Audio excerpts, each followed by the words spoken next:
Hey there. Subscribe to my channel. Good morning sir, જય Shri Krishna. Good morning, જય શ્રી કૃષ્ણ. બેસી જાઓ.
તેના આધારે તમે પ્રશ્નો પૂછી જેને આપણે બધાને પૂરા વાક્યમાં જવાબ આપવાના રહે છે.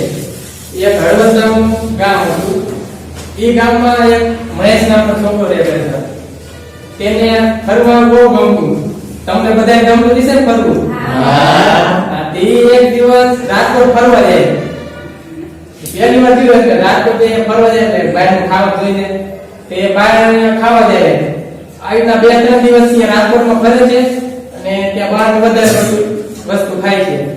પછી ઘરે આવે છે અને ઘરે આવી બીમાર પડે એટલે પછી ડોક્ટર પાસે જાય.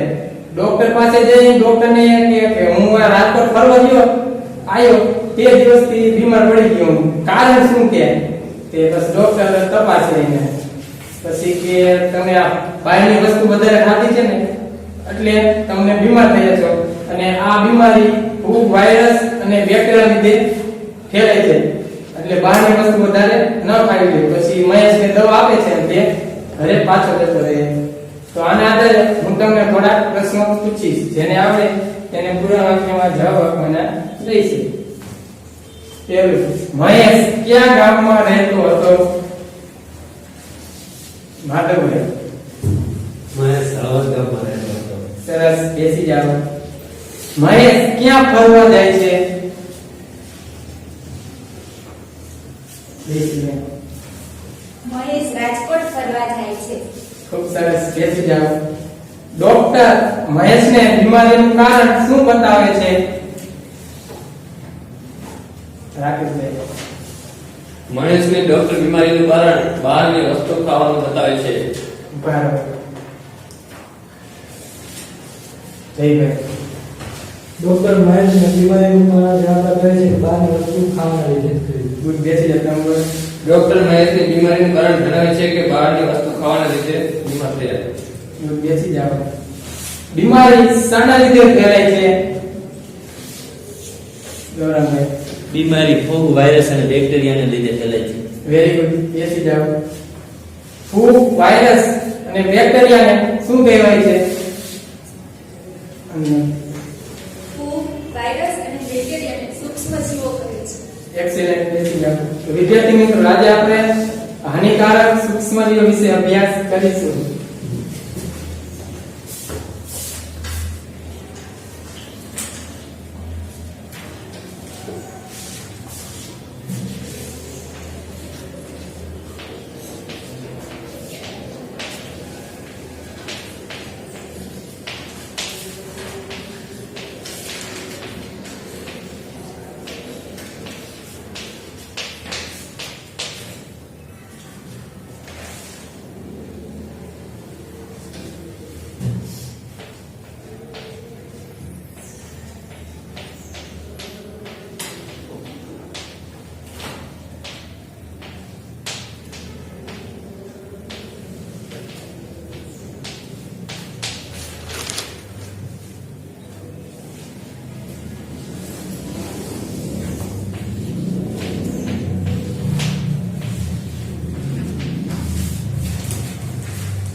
કે રોગકારક સૂક્ષ્મજીવો, રોગ ઉત્પન્ન કરતા સૂક્ષ્મજીવોને રોગકારક સૂક્ષ્મજીવો કહે છે.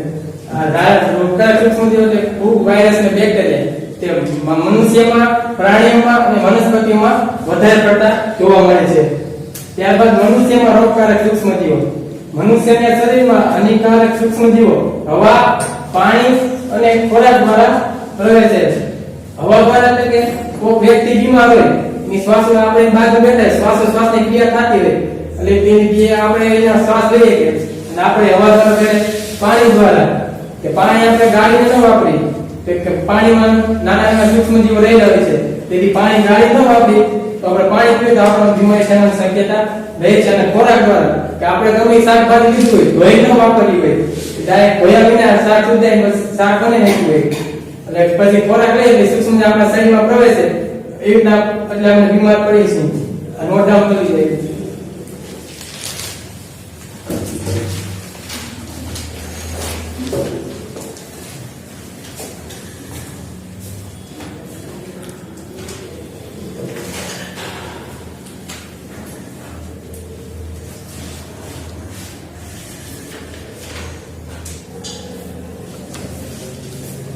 અને કોણ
ચેપી રોગ કોને કહેવાય કે સંક્રમિત વ્યક્તિના સીધા સંપર્કમાં આવવાથી જે રોગ ફેલાય તેને ચેપી રોગ કહેવાય છે. ઉદાહરણ તરીકે શરદી, ટીબી, ઓરી અને અસરકારક.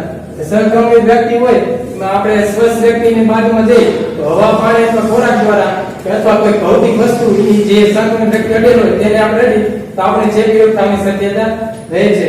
એમાં ટીબી બેક્ટેરિયા દ્વારા થતો રોગ છે જે હવાના સીધા સંપર્કમાં આવવાથી થાય છે. ઓરી વાયરસ દ્વારા થતો રોગ છે જે હવાના સીધા સંપર્કમાં આવવાથી થાય છે. અને અસરકારક એ પણ વાયરસ છે જે હવાના સીધા સંપર્કમાં આવવાથી થાય છે.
પ્રાણીમાં રોગકારક સૂક્ષ્મજીવો.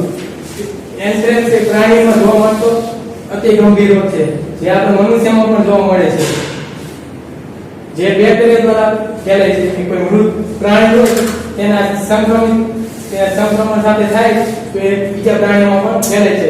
ત્યારબાદ વનસ્પતિમાં રોગકારક સૂક્ષ્મજીવો. હાનિકારક સૂક્ષ્મજીવોને કારણે વનસ્પતિના પાકના ઉત્પાદનમાં ઘટાડો જોવા મળે છે. આપણે જેમ કે કપાસની હોય એમાં નાના નાના સૂક્ષ્મજીવો રહેલા છે, તેના લીધે આપણે કપાસની અંદર નીંદવાઈ પકડી જતી છે. એ બધા વનસ્પતિના એવા સૂક્ષ્મજીવો રહેલા હોય છે. આનો પણ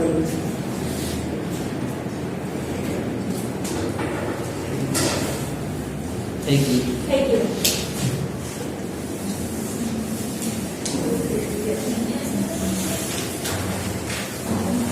Okay, let's do વિદ્યાર્થી મિત્રો, આના આધારે તમે થોડાક પ્રશ્ન પૂછી જેને આવડે તે બધે પૂરા વાક્યમાં જવાબ આપવાના રહેશે. કે આપણા શરીરમાં સૂક્ષ્મજીવો કઈ રીતે પ્રવેશ કરે છે? આપણા શરીરમાં સૂક્ષ્મજીવો હવા, પાણી અને ખોરાક દ્વારા પ્રવેશ કરે છે. સરસ, બેસી જાઓ. ત્યારબાદ સંક્રમિત વ્યક્તિના સીધા સંપર્કમાં આવવાથી ફેલાતા રોગને શું કહે છે? માધવ. ચેપી રોગ. ખૂબ સરસ, બેસી જાઓ. ચેપી રોગ કયા કયા છે? દાખલ છે શરદી, ટીબી, ફોડી અને અસરદાર ચેપી રોગો છે. ગુડ, બેસી જાઓ. ટીબી એ કયા સૂક્ષ્મજીવ દ્વારા ફેલાય છે? ટીબી એ બેક્ટેરિયા દ્વારા ફેલાય છે. વેરી ગુડ, બેસી જાઓ.